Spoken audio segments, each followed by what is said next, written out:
नमस्कार, प्रदेश में चर्चित डिबेट शो आज की फाइट में आप सभी का स्वागत। मैं हूं आपके साथ हेमंत कुमार। प्रदेश के पचपदरा में करीब 4,567 एकड़ जमीन पर 9 मिलियन मीट्रिक टन प्रतिवर्ष क्षमता की निर्माणाधीन रिफाइनरी का काम पूरा होने का इंतजार बढ़ता ही जा रहा है। जहां सरकार अब इसके शुभारंभ की तैयारी कर रही है, तो वहीं पूर्व सीएम अशोक गहलोत ने सोशल मीडिया पर रिफाइनरी के शुरू होने में देरी को लेकर के सवाल पूछे हैं कि आखिर रिफाइनरी शुरू कब होगी। अशोक गहलोत के इस बयान पर प्रदेश की राजनीति में आरोप प्रत्यारोपों का दौर शुरू हो गया है। आज इसी पर करेंगे चर्चा। पहले रिपोर्ट देखिए।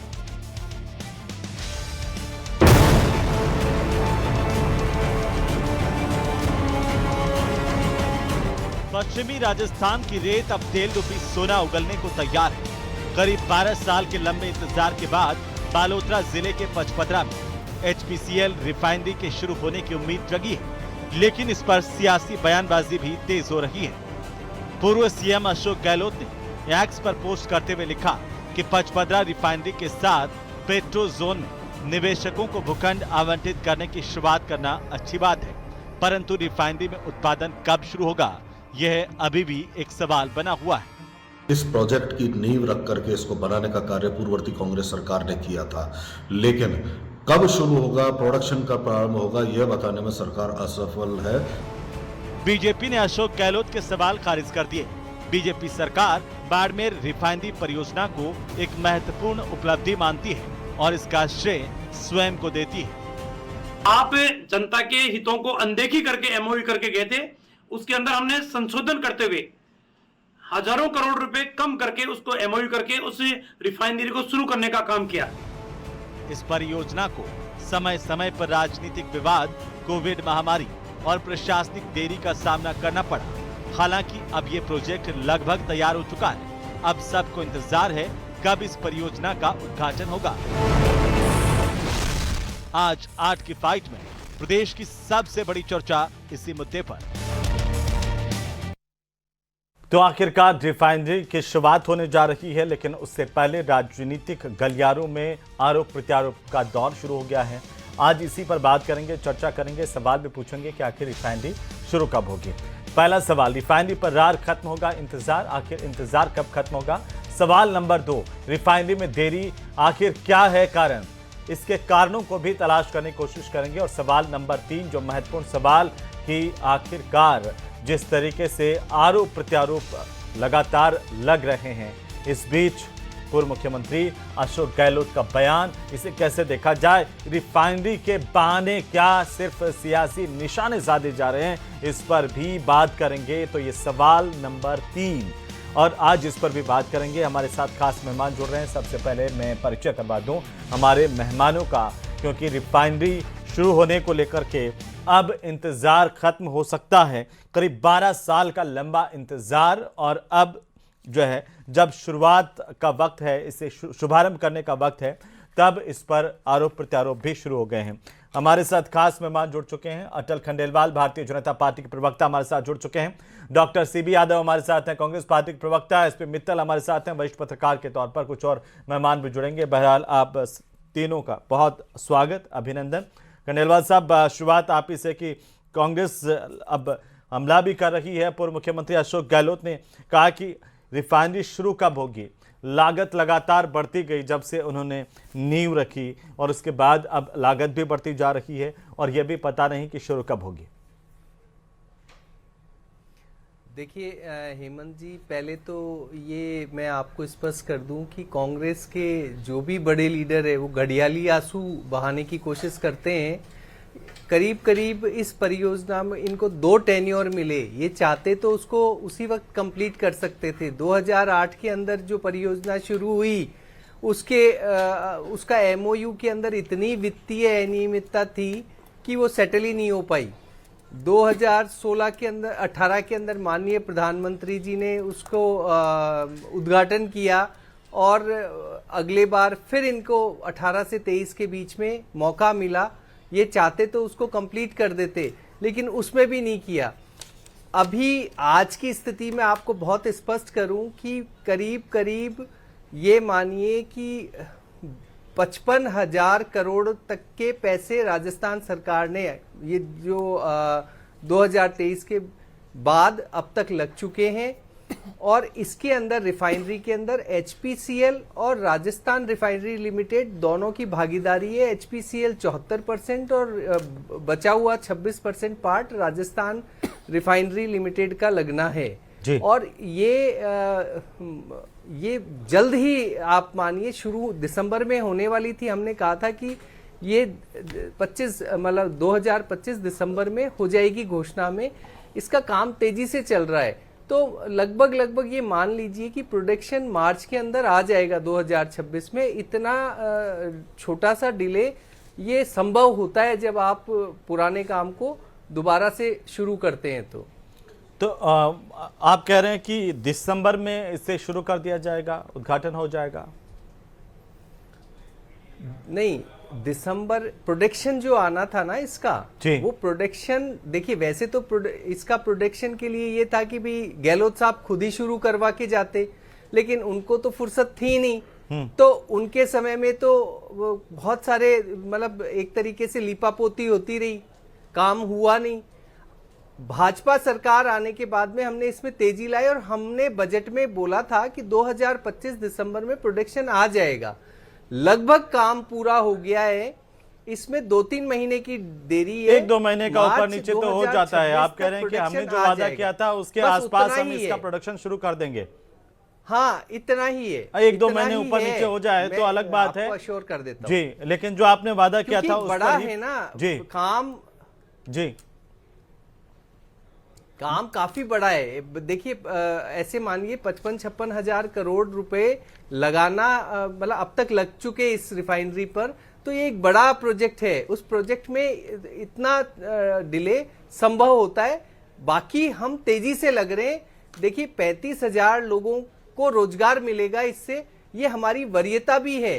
राजस्थान सरकार को भी 2 से 5 हजार करोड़ का रेवेन्यू जनरेट होगा और ये जो रेवेन्यू है वो लोगों के हितों में ही काम आएगा। तो भारतीय जनता पार्टी को भी इसकी बहुत चिंता है और हम चिंता के साथ, चिंतन के साथ इस कार्य को बड़ी तेजी से ले जा रहे हैं। जी, सीबी यादव साहब, बीजेपी कह रही है कि जनता के हितों की अनदेखी करके और सिर्फ लोगों को एक दिखावा दिखाने के लिए आपने आनन फानन में इसका बस शुरुआत की बात कह दी, उद्घाटन कर दिया था, लेकिन काम होने में समय लगता और काम बीजेपी की सरकार आने के बाद शुरू हुआ। जी हेमंत जी, पहले तो जो अटल जी ने सवाल उठाया कि घड़ियाली आंसू है, आप बताइए प्रदेश के 40,000 से अधिक रोजगार का मामला है और निवेश का मामला है और लाखों लोगों का जो टैक्स का पैसा इसमें लगा हुआ है, उनकी पारदर्शिता का मामला है। तो ये प्रदेश के प्रति गहरी चिंता है। ये घड़ियाली आंसू मत कीजिए। एक प्रतिपक्ष ने और एक उस सरकार ने जो इस काम को बुनियाद रखी, नींव रखी, उसका खून पसीना और मेहनत है इसके बीच है। आप कह रहे हैं कि कांग्रेस ने केवल यही काम किया। इसकी नींव जो रखी वो 14 मार्च 2013 को हमारी यूपीए सरकार की चेयरपर्सन और यूपीए सरकार की पूरी मंजूरी से इसकी नींव को रखा गया और उसके बाद इसके काम को आगे बढ़ाया गया। लेकिन उसके बाद जब बीजेपी की सरकार आई, 5 साल तक, आप सोचिए 5 साल तक इसे ठंडे बस्ते में डाल दिया और 16 जनवरी 2018 को प्रधानमंत्री जी दोबारा से शिलान्यास करके एक हेडलाइन बनाते हैं उसके बाद, और कोई काम नहीं। हमारी दोबारा से सरकार आई, दोबारा से उसकी पूरी प्रोजेक्ट का निर्माण हुआ। काम को केवल किया नहीं गया, लगभग 80% काम पूरा हो गया था। निर्माण इकाइयां स्थापित हो गई, पाइपलाइन सेटअप हो गया, छोटे जो भूमि अधिग्रहण का कार्य है वो पूरा हो चुका था और हमने हर बजट में कितना पैसा अलॉट किया, क्या स्थिति है, उसका हर बजट में श्वेत पत्र जारी करते हुए जनता को पारदर्शिता से बताते हुए ये बताया कि हम इसे जो है दिसंबर 2024 तक इसे शुरू कर देंगे। ये पूरा का पूरा एक कमिटमेंट पूरा पारदर्शिता के साथ में हुआ और हर प्रगति से जनता को अवगत करवाया कि ये प्रगति है, इतनी इसकी लागत आ रही है। अभी पिछले जो 2 साल 2.5 साल हो गई है, 2 साल के आसपास हो गई है, पिछले बजट में उन्होंने बताया कि हम दिसंबर 2025 में, अगस्त 2025 में, दिसंबर नहीं अगस्त 2025 में इसको शुरू कर देते हैं। सरकार की एक विश्वसनीयता होती है, बिल्कुल ठंडे बस्ते में है। और अपुष्ट सूत्रों से पता लग रहा है कि इसकी लागत 1 लाख करोड़ से भी ज्यादा चली गई है। तो ये गोपनीयता नहीं हो सकती। जनता का टैक्स का पैसा है, जनता के प्रति जवाबदेही होती है। सूत्रों सरकार पर क्यों भरोसा करते हैं? सरकार कह रही है उस पर, अपुष्ट सूत्रों पर भरोसा नहीं करते हैं सीबी यादव जी, और अपुष्ट सूत्रों पर आप भरोसा करते हैं। अपुष्ट सूत्र क्यों? अभी तो आपने कहा कि अपुष्ट सूत्रों से पता चला। क्यों हो रही है? क्यों हो रही है? मैं वही तो कह रहा हूं, क्यों हो रही है? अभी तो आपने कहा जो सरकार जानकारी दे रही है उसे नहीं मानेंगे। मैं आपको बताऊं जी, कहां जानकारी दे रही है? तो जानकारी दे कि इसकी लागत कितनी है बता दीजिए, आप बतलवा दीजिए, जनता को बतलवा दीजिए। हमें नहीं जानकारी चाहिए, लोगों को जानने का हक है कि इसकी लागत कितनी हुई है, कब ये शुरू हो जाएगी। डेडलाइन 2013 में 37,320 करोड़ की अनुमानित लागत थी इसकी। जी खंडेलवाल साहब जवाब दे रहे हैं, जी बोलिए। देखिए एक बात है ना, समझने योग्य है हेमंत जी। पहली बात तो 2008 के अंदर इसकी कांग्रेस सरकार थी, इन्होंने घोषणा की, ये उसको छुपाने की कोशिश एक परिकल्पना बनी उस समय। नहीं, एक परिकल्पना बनी, परिकल्पना बनने में एक आपने ये बोला क्यों नहीं अभी? एक परिकल्पना बनी, और परिकल्पना पहले एक सपना देखा जाता है। हमने सपना देखा। आप तो पूरे देश में एक रिफाइनरी स्थापित की होती। एमओयू मैं ये कह रहा हूं खंडेलवाल जी, क्या होता है एमओयू बनना? 25 रिफाइनरी इस देश के भीतर है, और 25 के 25 कांग्रेस गवर्नमेंट ने स्थापित किया। आपकी एक बता दीजिए, पूरे देश में एक बता दीजिए। आपका उद्देश्य नहीं है, सत्यता के साथ बात रखिए। नहीं तो मैं वही बता रहा हूँ। बिल्कुल, उसके बाद सरकार आपकी आई, उसके बाद भी समझ में आएगा। उसका एक ड्राफ्ट रखा 2008 में, ड्राफ्ट रखा, परिकल्पना की, एक सपना देखा, 5 साल तक सपना ही देखा। 5 साल सपना ही देखे कि गहलोत साहब रात को सपना देखते हैं डिस्ट्रिक्ट का, और अगले दिन सारे 19 परिकल्पना की और उसको परिकल्पना करके उसकी नींव रखी, पूरा एमओयू किया, एक एमओयू और उसके बाद अगले 5 साल फिर दोबारा चुनौती देता हूं, पूरा का पूरा देश के भीतर 25 रिफाइनरी है। चलेगा नहीं। भारतीय जनता पार्टी की पिछले 12 सालों से सरकार है। एक रिफाइनरी भी पूरे देश में, एक रिफाइनरी का नाम बता दीजिए ना 25 में। फिर आपका उद्देश्य ही नहीं है। 15 की बात एक बता दीजिए ना पूरे देश में। इधर उधर मत भटकाइए। 25 स्थापित है इस समय। आपका उद्देश्य नहीं है। मैं चुनौती देता हूं, इस देश के भीतर एक लॉन्ग टर्म प्रोजेक्ट आपको बता दीजिए। ठीक है, मैं वापस आपके पास आऊंगा। हमारे साथ में रिफाइनरी एक्सपर्ट राजेंद्र पाटिल साहब भी जुड़ रहे हैं। पाटिल साहब स्वागत है आपका न्यूज़ 18 राजस्थान पर। पाटिल साहब, एक रिफाइनरी जिसका एमओयू हो जाए और काम शुरू हो जाए, उसके बाद उसको बनने में कितना वक्त लगता है आपके हिसाब से? एक्चुअली जनरली रिफाइनरी, मैं तो काफी एक्सपीरियंस है रिफाइनरी में। बेंगलोर रिफाइनरी में काम किया, कोचिन में काम किया, रिलायंस में काम किया जी। लेकिन 4 to 5 years में कंप्लीट होनी चाहिए। लेकिन आप वहां का लोकेशन देखिए, एटमॉस्फेयर देखिए। दिन भर लंच टाइम 4 to 5 घंटा लंच टाइम देना पड़ता था वर्कर को, क्योंकि वहां पर इतनी धूप है कि आदमी काम नहीं कर सकता, चक्कर आ जाते, आदमी को बीमार पड़ जाता है। उसके बाद पानी की समस्या थी पहले, बाद में सॉर्ट आउट हो गई। और वो लोकेशन एकदम रिमोट है और पूरा डेजर्ट था पहले, मतलब वहां पर काफी सुविधा नहीं थी स्टार्टिंग में जब रिफाइनरी शुरू हुई। बसेस नहीं थे, ट्रेन नहीं थे। अभी काफी प्रोग्रेस हुआ है, बट वर्किंग एटमॉस्फेयर देखिए। 3 मई टू जुलाई वहां पर very rare 25% only working time मिलता है जी, क्योंकि काफी धूप होती है, गर्मी होती है, और आदमी इतना गर्मी में 50 डिग्री 52 डिग्री में काम नहीं कर सकता है जी। तो वो भी एक रीजन है डिले होने के लिए, एटमॉस्फेरिक कंडीशन वहां की। और वो मतलब that place is the toughest place in India. Work करने के लिए बहुत हार्ड, मतलब तो ये लोकेशन है, वो इतना इजी नहीं काम करना वहां पर। लेकिन पाटिल साहब, जब 2013 में इसकी लागत, अनुमानित लागत निकाली गई थी 37,320 करोड़ की, वो कह रहे हैं कि आज 72,937 करोड़ से ज्यादा की हो गई। ये लागत क्यों बढ़ गई इतनी? सर टाइम, मतलब ये हो गया ना, टाइम ज्यादा लगा तो लागत बढ़ेगी ना। जो 4-5 years में रिफाइनरी कंप्लीट होनी चाहिए वो 10 साल लग गए, क्योंकि वहां की कंडीशन ऐसी थी। वहां पर कोई कनेक्टिविटी नहीं थी, इलेक्ट्रिसिटी नहीं थी, पहले बहुत प्रॉब्लम थे, पानी की समस्या थी। ये तो देखिए ये जो लागत बढ़ी है दूसरा जगह में बनी है, 4-5 साल में हो जाएगी जी। ये जो लागत बढ़ी है पाटिल साहब, इससे सरकार को कोई नुकसान होगा? सरकार को तो नुकसान होगा। उसके बाद कोविड भी था, कोविड 1, कोविड 2, वो भी समस्या थी, उसमें भी काफी परेशानी हो गई, सब लोगों को, काम करने वालों को, काफी लोग को बीमार हो गए, वो भी एक समस्या थी। लेकिन आप कह रहे हैं पानी की जनरली समस्या। 4 से 5 साल लगते हैं एक रिफाइनरी को सेटअप होने में, उसको शुरू होने में, और जी, लेकिन यहाँ पर 10 साल हो गए। और जी, तो सीबी यादव साहब, आपका जवाब देना नहीं बनता क्या कि 10 साल आपने 10 साल क्या कर दिया? नहीं, 10 साल कहाँ, 2013 से लेके 2018 तक बीजेपी की सरकार थी, 2008 लटका के रखा। 2013 से 2008 में नहीं, और 2008 में नहीं, की इसका बात नहीं शिलान्यास करेंगे। इसका शिलान्यास आप 14 समझ रहे मार्च हो? 2013 को हुआ। इसका उसके बाद बीजेपी की इसका सरकार आई। उद्घाटन 5 जो साल किया, तक 16 5 साल तक जनवरी मेरा सवाल है, 2018 आप बताइए, नहीं, इन 5 सालों में बिल्कुल PM इसको ठंडे द्वारा बस्ते में डाल उद्घाटन किया दिया। गया।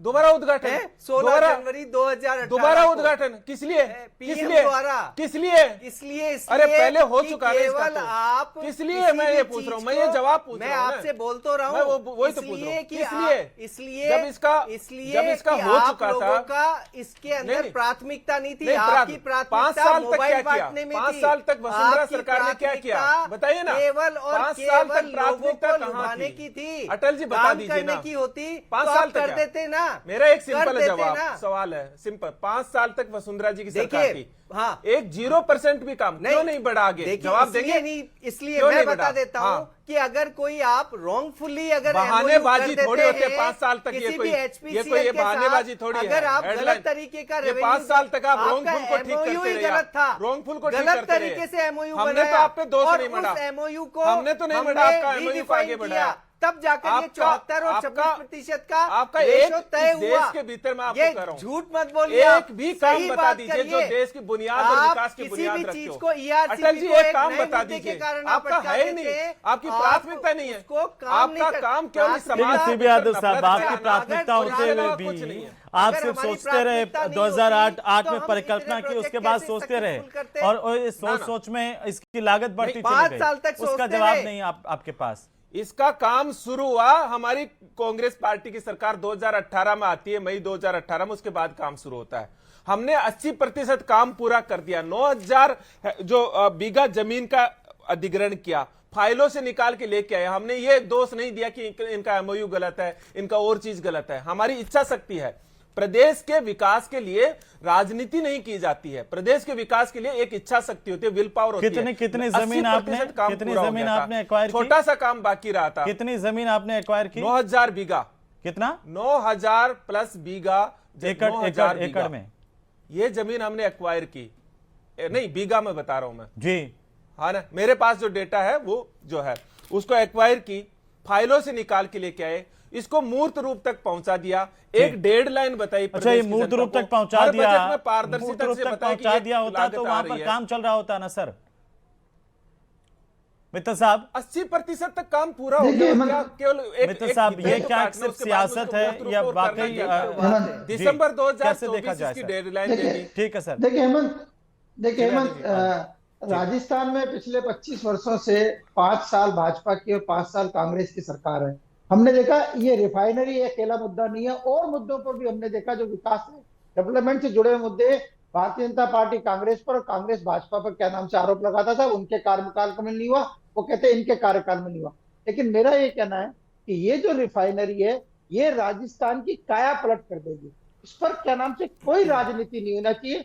मैं थोड़ा सा पिछला आपको इतिहास बताना चाहता हूँ कि जब अशोक गहलोत साहब मुख्यमंत्री थे तब भी उन्होंने रिफाइनरी का दौरा किया और तब उन्होंने ये घोषणा की कि दिसंबर 2024 तक वहां पर उत्पादन शुरू हो जाएगा। लेकिन हमने देखा उसका उत्पादन शुरू नहीं हुआ। उसके बाद जब भजन लाल शर्मा जी मुख्यमंत्री बने तो उन्होंने रिफाइनरी का दौरा किया और तब एक घोषणा की गई कि अगस्त 2025 तक रिफाइनरी में उत्पादन का काम शुरू हो जाए। लेकिन आज तक भी वो नहीं हुआ। अभी अभी अटल कटेलवाल साहब ने एक और क्या नाम से डेट दे दी है। अब इन्होंने कहा है कि 31 मार्च 2026 तक उत्पादन शुरू हो जाएगा। मेरे समझ में नहीं आ रहा कि आप आखिर में क्यों ऐसा इसको लिंगर ऑन कर रहे हैं, जबकि ये राजस्थान की ये जो रिफाइनरी है HPCL की राजस्थान के लिए बहुत महत्वपूर्ण है। हेमंत, मैं यहाँ बताना चाहता हूँ कि ये रिफाइनरी में जब तेल का शोधन का काम शुरू हो जाएगा तो कम से कम 500 सहायक उद्योग लगेंगे उस क्षेत्र के अंदर, और उन 500 सहायक उद्योगों के अंदर क्या नाम से प्लास्टिक है, फाइबर है, पेंट है, केमिकल है, पैकेजिंग है, फार्मा है, ढेर सारे उद्योग लगेंगे। और कम से कम भी नहीं 30-40 हजार लोगों को रोजगार मिले।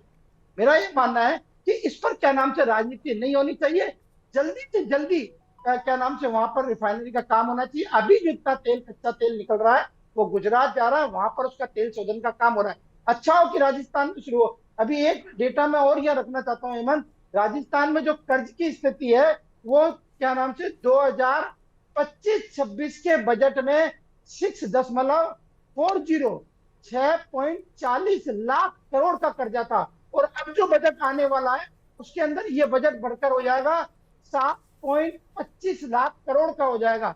तो आप सोचिए, एक तरफ राजस्थान का कर्जा बढ़ रहा है, रिफाइनरी की लागत बढ़ रही है, और फिर क्या नाम से उत्पादन नहीं हो रहा। यदि यहाँ से तेल का वहां पर रिफाइनरी का काम शुरू हो जाए तो राजस्थान को बहुत बड़ा आर्थिक लाभ भी हो। पाटिल साहब, आपको क्या लगता है कि जरूरत से ज्यादा देरी हो रही है? कोविड काल को भी छोड़ दीजिए, 4-5 साल से लगा करके 10 साल को भी छोड़ दीजिए, इसके पीछे की वजह क्या है? आपको क्या लगता है, और रिफाइनरी शुरू होने से क्या बदलाव उस इलाके में आएगा?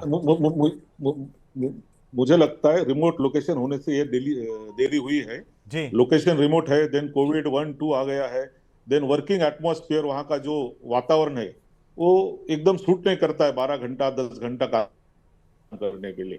काफी दोपहर में दिक्कत होती है, अप्रैल में जुलाई तक। तो ये सब ये है वो रीजंस है उसके लिए। इतना तो डिले नहीं, वो जगह देखे वो तो डिले नहीं है, it is right time only. इतना टाइम लगता ही ऐसे लोकेशन में। बाकी जगह में काफी कनेक्टिविटी, वहां पर मटेरियल ले जाने के लिए पूरा एक एंड होता है, उसमें भी टाइम लग जाता है। इतना टाइम लगता है तो सीबीआई जी सिर्फ राजनीति करने के लिए ही आरोप लगा रहे हैं? नहीं, मैं तो राजनीतिक नहीं हूँ, लेकिन वहाँ का जो लोकेशन है साहब, एक जमाने में वहाँ पर नहीं, हमारी प्रतिपक्ष के नाते हमारी चिंता है। दूसरी, हमने बुनियाद रखी है, हमने बहुत मतलब एक सपना देखा है प्रदेश का विकास का, और हमारा सीधा और सिंपल है। आप राजनीति मत कीजिए, एक तो डेट बता दीजिए, एक श्वेत पत्र बताइए कि आप सरकार जनता के प्रति अकाउंटेबिलिटी वहां पर कीजिए। आप जनता को बताइए, जाने के लिए साथ में आप कितना खर्चा आ रहा है ये अपुष्ट सूत्रों से पता नहीं लगे, आप बताइए ये डेडलाइन। और इस पे एक स्पष्ट चीज होनी चाहिए, स्पष्ट रणनीति होनी चाहिए। ऐसा नहीं कि आप जवाब दे रहे हैं, हम कर देंगे, हमारी ये हो जाएगी, ये नहीं होना चाहिए। नहीं, आपने भी तो एक डेडलाइन फिक्स की थी, आप भी तो उस पर नहीं कर पाए। अगर 2-4 महीने ऊपर नीचे भी होते हैं, लेकिन उस समय हमारी इतनी बड़ी बात क्या हो गई? 24 दिसंबर 2024 को हमारी सरकार नहीं थी। 24 मतलब दिसंबर 2024 को हमारी सरकार नहीं थी। हमने डेडलाइन विश्वसनीय दी, उससे पहले तो सरकार थी। और बस हम यही चाहते हैं कि आप प्रदेश का विकास के लिए आप हमारा सहयोग, उससे पहले तो आपकी सरकार थी। हमारे अनुभव का सहयोग है तो आप वो लीजिए। हम आपका आलोचना थोड़ी कर रहे हैं। डेडलाइन पूछना, जनता को एक विश्वसनीय आंकड़े देना, यह सरकार का दायित्व है, और यही तो पूछ रहे हैं। मुझे नहीं लगता कि इसमें किसी भी तरह की राजनीति है। ये प्रदेश के विकास की हमारी सामूहिक चिंता है। जवाब दे रहे हैं। देखिए, बहुत स्पष्ट करता हूं कि क्योंकि ये प्रोजेक्ट को 15-16 साल लगभग अगर 2008 से आज तक की बात करूं तो इस कारण से इसके अंदर पहली बात तो कॉस्ट की बता देता हूं कि 26% राजस्थान रिफाइनरी जो लिमिटेड है वो लगा रहा है, और HPCL वो उसका जो है वो 74% है। तो जो भी कॉस्ट लग रही है उसका 74% हिस्सा खर्च करेगा HPCL, और 26% राजस्थान सरकार करेगी। और देखिए, वो भी सार्वजनिक उपक्रम है, वो भी सार्वजनिक उपक्रम है, उसका पैसा भी हमारा है भाई, इसी देश का पैसा है, इसी देश का पैसा है। HPCL भी सार्वजनिक उपक्रम है। कोई आप ऐसा मत कीजिए कि राजस्थान सरकार का नहीं लग रहा। लोगों को गुमराह नहीं, लोग गुमराह नहीं कर रहे। मोबाइल नहीं बांट रहे, हम पैसे से मोबाइल थोड़ी बांट रहे हैं। हम बेरोजगारों को जबरदस्ती का आश्वासन नहीं देते कि चिंतित ना हो, ये नहीं है। मुझे लगता है 1 रुपया भी ज्यादा लगता है आपको जनता को बताना चाहिए, पारदर्शी तरीके से बताना चाहिए। नहीं, ये गलत बात है। विकास की बात कर रहे हैं, सार्वजनिक उपक्रम भी सरकार का ही है, वो भी हमारी जनता अभी तक हमने करीब 55 से 56 हजार करोड़ रुपए खर्च कर दिया, और मैं आपको अश्योर भी कर रहा हूं कि इसका प्रोडक्शन कितनी लागत होगी और कब शुरू होगा? 26 के अंदर कितनी लागत 26 के अंदर इसका और ये लागत बढ़ने की जिम्मेदारी किसकी? और रही बात, जो जिम्मेदारी जो है उन पे क्या कार्रवाई है? सवाल साफ है। एक और बात है कि जो भी इन्फ्लेशन हुआ है, जो भी महंगाई बढ़ी है, उसी का इम्पैक्ट है ये। इतना इन्फ्लेशन तो नहीं है। मैं ये बोल रहा हूं कि जो रुपए की वैल्यू 2008 में थी और और देरी जो क्यों? रुपए की वैल्यू आज है उसी के अकॉर्डिंग ये 2 साल की जो देरी है वो क्यों? और ये और देरी अब का आगे कब भाव, तक? ये देरी आप और 31 इसकी मार्च की महंगाई विश्वसनीयता का क्या है? आप पाटिल साहब भी कह अपने रहे हैं कि ऊपर आप लीजिए विश्वसनीयता कि क्या हमसे है? भी जाता है। पाटिल साहब कह रहे हैं कि ये समय वहां की परिस्थितियां ऐसी थी जो काम तेजी के साथ हुआ, लेकिन उसके बावजूद भी काम तेजी के साथ हुआ है। आप सोचिए, उन परिस्थितियों के हिसाब से भी दिन रात काम हुआ है। खंडेलवाल साहब, नहीं हेमंत जी, और कोविड का मैं पीरियड ये था, कहना तब भी काम चाहूंगा हुआ है। कि अगर इनको चिंता थी तो पहले साल में ही अशोक गहलोत साहब पूछ लेते ना कि कितना काम हुआ। ये हर अब उनको लग रहा है ना स्टेज कि पे शुभारंभ जाते होने वहां वाला है। पर हर स्टेज पे देख भी आते, 2018 से एक बार लेके बाड़मेर जाकर 2023 के और इसका इस 80% से रिफाइनरी ज्यादा की एक काम पूरा विजिट हो कर गया। लेते। अगर इतनी चिंता है पूरा कितना काम सा हुआ। दूर चलिए, है, जी। बहुत सारी आपने जगह क्या जाते चलिए, हैं। बहुत शुक्रिया इस चर्चा में शामिल होने के लिए आप सभी का। कुल मिलाकर के पूरे प्रदेश को रिफाइनरी का इंतजार है और सरकार का ये दावा है कि दिन रात काम हो रहा है, जल्द से जल्द काम शुरू करवाया जाएगा, जिससे राजस्थान की जनता को भी राहत मिल पाएगी और उस पूरे इलाके में, पश्चिमी क्षेत्र में विकास की नई गंगा बहेगी।